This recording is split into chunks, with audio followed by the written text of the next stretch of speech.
अंग्रेजी में एक शब्द है एक्सपेंसिव पॉवर्टी। इसका मतलब होता है महंगी गरीबी। अर्थात गरीब दिखने के लिए आपको बहुत खर्चा करना पड़ता है। गांधी जी की गरीबी ऐसी ही थी। एक बार सरोजनी नायडू ने उनको मजाक में कहा भी था कि आपको गरीब रखना हमें बहुत महंगा पड़ता है। ऐसा क्यों? गांधी जी जब भी तीसरे दर्जे में रेल सफर करते थे तो वह सामान्य तीसरा दर्जा नहीं होता था। अंग्रेज नहीं चाहते थे कि गांधी जी की खराब हालातों में भीड्डा में यात्रा करती हुई तस्वीरें अखबारों में छपे उनको पीड़ित विक्टिम कार्ड का लाभ मिले। इसलिए जब भी वह रेल यात्रा करते थे तो उनको विशेष ट्रेन दी जाती थी जिसमें कुल 3 डिब्बे होते थे, जो केवल गांधी जी और उनके साथियों के लिए होते थे, क्योंकि हर स्टेशन पर लोग उनसे मिलने आते थे। इस सब का खर्चा बाद में गांधी जी के ट्रस्ट की ओर से अंग्रेज सरकार को दे दिया जाता था।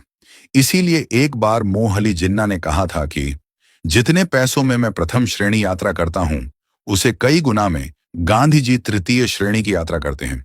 गांधी जी ने प्रण लिया था कि वे केवल बकरी का दूध पिएंगे। बकरी का दूध आज भी महंगा मिलता है, तब भी महंगा ही था।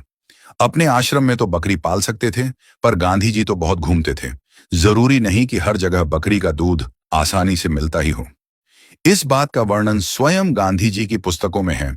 कैसे लंदन में बकरी का दूध ढूंढा जाता था, महंगे दामों में खरीदा जाता था, क्योंकि गांधी जी गरीब थे, वो सिर्फ बकरी का दूध ही पीते थे। ये बात अलग है कि खुशवंत सिंह ने अपनी किताब में लिखा है कि गांधी जी ने दूध के लिए जो बकरियां पाली थीं, उनको नित्य साबुन से नहलाया जाता था, उनको प्रोटीन खिलाया जाता था।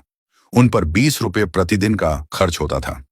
90 साल पहले 20 रुपए मतलब आज हजारों रुपए। बाकी खर्च का तो ऐसा है कि गांधी जी अपने साथ एक दान पात्र रखते थे, जिसमें वह सभी से कुछ न कुछ धनराशि डालने का अनुरोध करते थे। इसके अलावा कई उद्योगपति, उनके मित्र उनको चंदा देते थे। उनका एक न्यास ट्रस्ट था जो गांधी के नाम पर चंदा एकत्र करता था। उनके 75वें जन्मदिन पर 75 लाख रुपए का चंदा जमा करने का लक्ष्य था, पर 1 करोड़ से ज्यादा जमा हुए। सोने के भाव के हिसाब से तुलना करें तो आज के 650 करोड़ रुपए हुए। महात्मा गांधी के पिता करमचंद उत्तमचंद गांधी थे।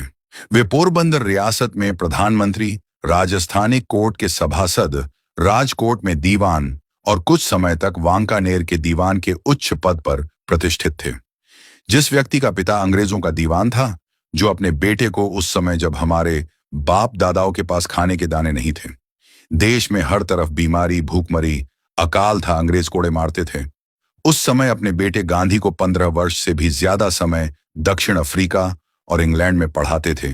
यदि वो गरीब थे तो खास भगवान। ऐसा गरीब सबको बनाए। गांधी उतने गरीब भी नहीं थे जितना हमको घुट्टी पिला पिला कर रटाया गया है। वंदे मातरम।